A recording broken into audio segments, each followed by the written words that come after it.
अखंड ब्रह्मांड नायक सदगुरुदेव परम पूज्य परम आराध्य सदगुरुदेव, उपस्थित समस्त आदरणीय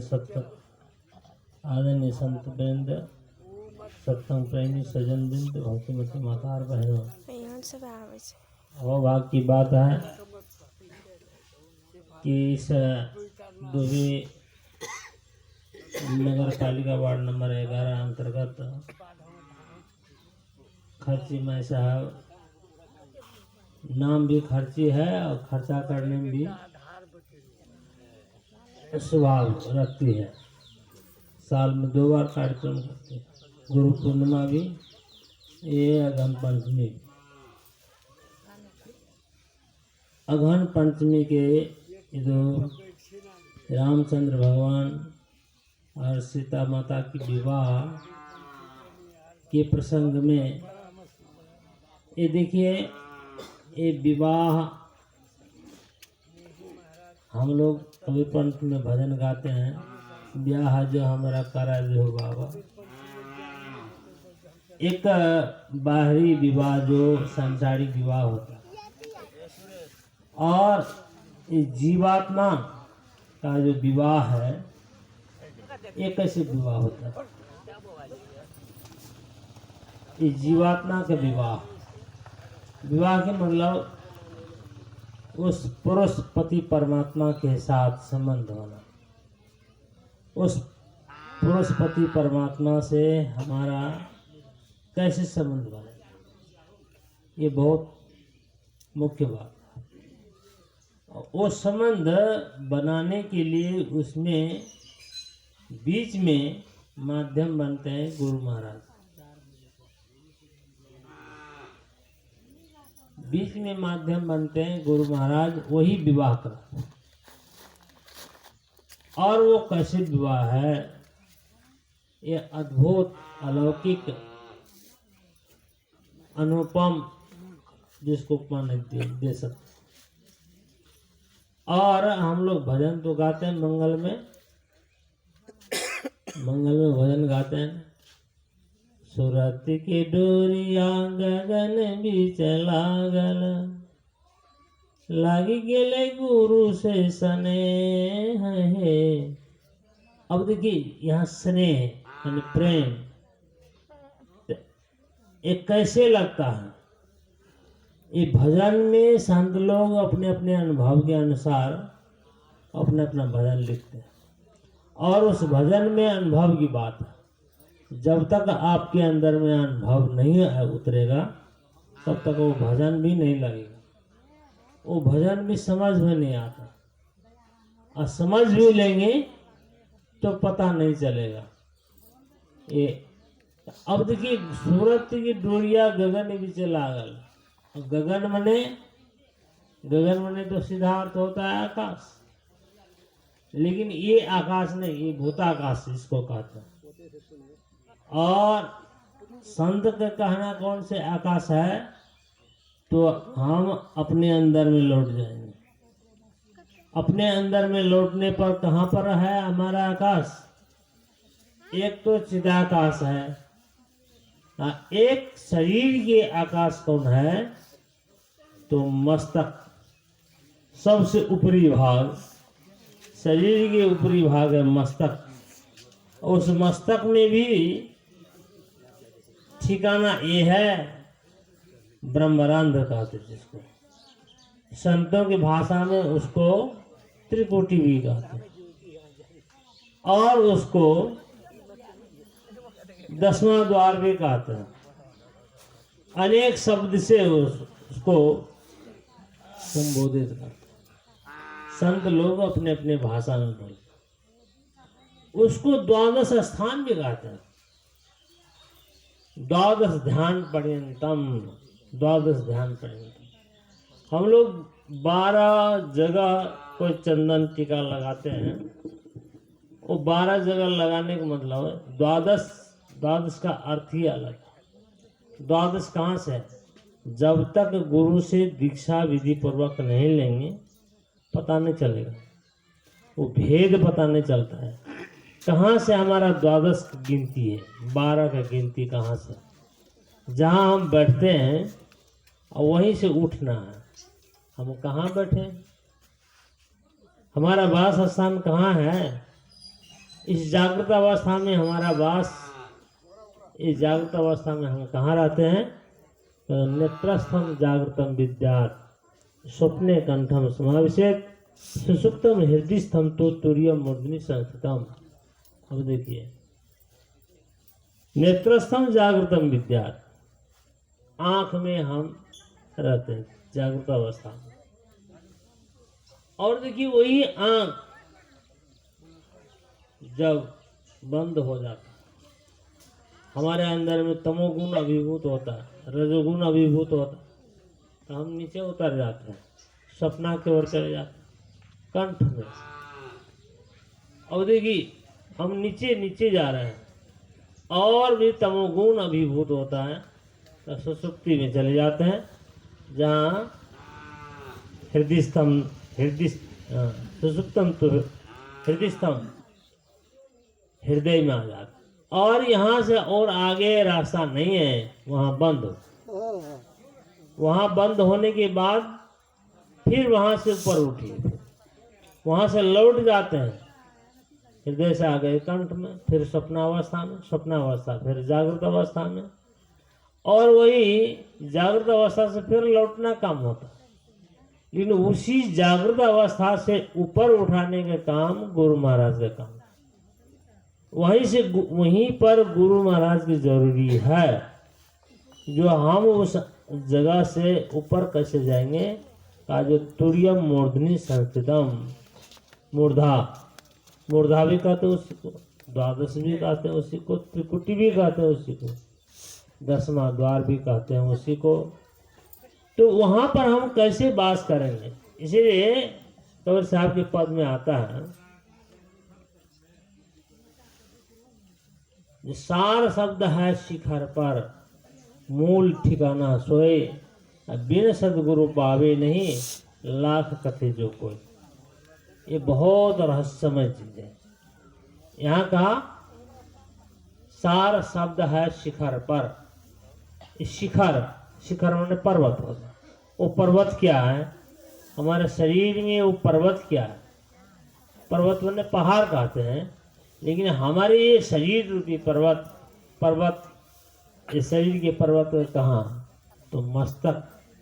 ये अर्थ लगाना पड़ता है, बिना अर्थ लगाए होगा नहीं। इसलिए ये अर्थ लगेगा तो गुरु सदगुरु से, बिना अनुभव से अर्थ ही नहीं लगेगा। कहा सार शब्द है शिखर पर। अब वो सार शब्द है क्या चीज? उस शिखर में कौन से शब्द है? वहां कहते सार शब्द। शब्दों में भी सार शब्द कहा, शब्द की विशेषण सार शब्द। और सार शब्द के मतलब बाहरी मोटी रूप में यदि विचार करेंगे तो जो सार बात बोल रहे हैं उसी को सार शब्द कहते हैं। ये जो मुख से हम बोल रहे हैं, आप कान से सुन रहे हैं, वहां पर मुख से बोलना और कान से सुनना काम नहीं।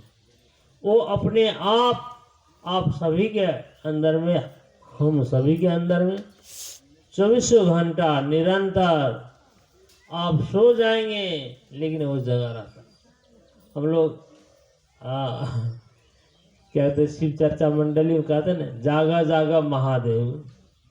अरे वो जगा हुआ है, वो निरंतर जगा हुआ है और हम सोते हैं। हमें जगना जरूरी है। वो तो निरंतर आपके अंदर में गुंजायमान हो रहा है। वो कभी भी शांत और खाली नहीं है। वो निरंतर, जब आप इस संसार से छुट्टी हो जाएंगे तभी आपका बंद होगा ये। और जब तक आप जीवन में हैं तब तक वो चलता रहता है, क्योंकि वही जीवन है। वो यदि एक निमिष भी छूट गया तो आपको टिकट तुरंत, सांस हम 1 मिनट, आधा मिनट की, कोई 2 मिनट, 4 मिनट, 5 मिनट भी रोक लेते हैं, कोई घंटों भी रोक सकते हैं। लेकिन सांस तो रोक सकते हैं, लेकिन उसको रोकना नहीं, क्योंकि वो हमारे बस में नहीं। वो हमारे बस में नहीं, वो निरंतर हमारे अंदर में हो रहा है, उसी को पकड़ना है। उसी को कहते सूरत की डोरिया गगन में लागल, लागी गेले गुरु से सने। अब गुरु के मतलब ये तो शरीरधारी गुरु है, लेकिन वो वास्तविक जो गुरु है आपके अंदर में, जो जहाँ वो लेके जाते हैं वो आपके अंदर में, तो वही जो रास्ता है। इसीलिए कहा डोरी लागी डरमिटा नाद रहा धुनाए, सुरति सुहागिन हो रही प्रत्यक्ष देखे जाए। सुरति सुहागिन, अब ये सांसारिक दृष्टांत भी दिया, जैसे सुहागिन स्त्री पति के चिंतन करती है, उसी प्रकार हमारा मन उस चीज को चिंतन करता है। जैसे एक बार भागवत में कथा आती, वृत्रासुर युद्ध अवस्था में इंद्र के साथ युद्ध कर रहा था, लेकिन उस समय वो भगवान के याद करते, कहते हे भगवान, मेरा मन ऐसे याद करे आपको जैसे बछड़ा घर में रहता है और गाय बाहर में चरते, तो कब आएगी कब आएगी। पक्षी उड़ के चले जाते घोंसला छोड़ के, उसके बच्चा आशा करता रहे। उसी प्रकार जैसे स्त्री पति की चिंतन करती है विदेश परदेश में रही, उसी प्रकार ये साधक लोग अपने मन को उसमें लगाए रखते। तो जो जिसको मन लग गया है तो लगाना ही जरूरी है, जिसको नहीं लगाना है तो उसको प्रयास करना पड़ेगा। और जब तक वो डोरी नहीं लगेगा तब तक आपके अंदर में प्रवेश होना मुश्किल है। इसीलिए कहा शब्द बिना सुरती अंधियारी, कहो कहाँ को जाए द्वार न पावे शब्द का, फिर भटका गाए। जब तक उस शब्द के द्वार नहीं मिलेगा तब तक हम भटका खाते रहेंगे, भटकते रहेंगे, यहाँ वहाँ। इसलिए संत लोग अपने अपने अनुभव से वो बताते हैं। कोई भजन के माध्यम, कोई कहते हैं भजन गाने से कुछ नहीं होता, भजन गाने से होता है। भजन ये माध्यम है उसमें प्रवेश करने के लिए। सबका पूजा पाठ जो कुछ भी है सबका यथार्थ, लेकिन जो जहाँ है उसके लिए वही ठीक है, जो जहाँ है उसके लिए वही ठीक, और जो पहुंच गया वहां उसके लिए कुछ नहीं। उसके लिए कुछ न पूजा है, न अर्चा है, न प्रवचन है, न कुछ नहीं। नायम आत्मा प्रवचन न लभ्य हो, ये प्रवचन करने से आत्मा नहीं मिलने वाला है। प्रवचन हम दूसरे के लिए कर रहे हैं, वो अपने लिए नहीं होता। तो अपने लिए वही है जो हम अपने आप में डुबकी लगाए बस। तो कहने का तात्पर्य यह है, जो जब हमारा सूरत उसमें लग जाएगा तो हमारा विवाह हो गया। वास्तविक विवाह ये है। तो विवाह पंचमी ये सार्थक। तो सूरत यहाँ कहा डोरी लागी डरमिटा नाद रहा धुन्नाय, और सूरती सुहागिन हो रही प्रत्यक्ष देखे जाए। ये प्रत्यक्ष, ये आपके अंदर में प्रत्यक्ष, एक कहने सुनने की बात नहीं है, वो कपोल कल्पना की बात नहीं है। जब तक नहीं आप उसको अनुभव नहीं कर लेंगे तब तक पता नहीं चलेगा। क्योंकि इसीलिए संध्या पाठ को अब ध्यान दीजिएगा। बाजानाद भया प्रतीत सदगुरु आए भव जल जीत, सीधी बात। जब आपके अंदर में नाद बज जाएगा तो प्रतीत हो जाएगा, विश्वास हो जाएगा,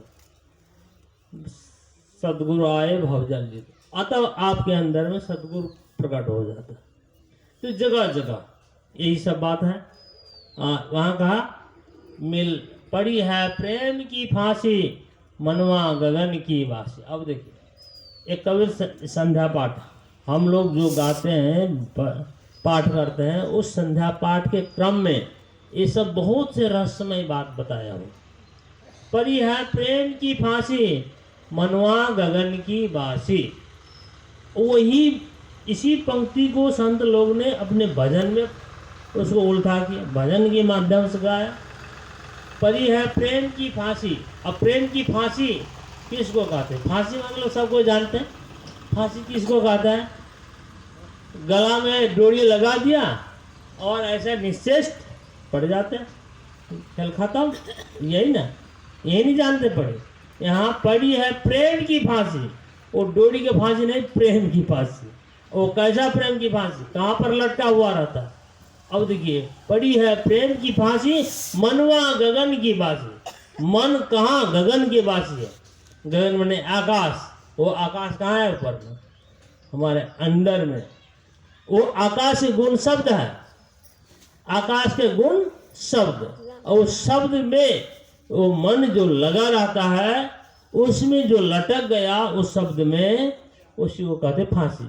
तो परी है प्रेम की फांसी, मनवा गगन की बासी। मन गगन के बासी। हमेशा आप कुछ भी काम कीजिए, कहीं भी रहिए।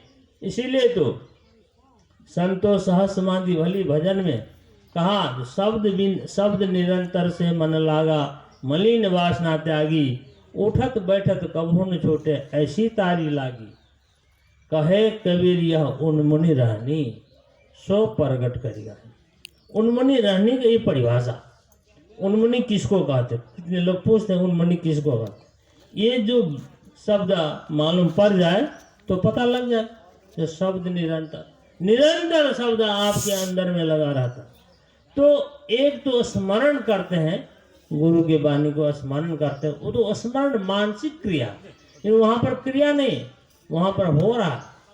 तो बहुत लोगों को नाद के अर्थ यही समझ में आता, जो आपके अंदर में कुछ अच्छा विचार उत्पन्न हुआ वही नाद है, उसको नाद नहीं कहते। नाद तो सुने पड़ने वाला चीज है, आवाज होता है, वो आवाज सुनते हैं, वो मन की कल्पना नहीं, वहाँ मन की कल्पना और संकल्प कुछ नहीं चलता, वहाँ वो हो रहा है।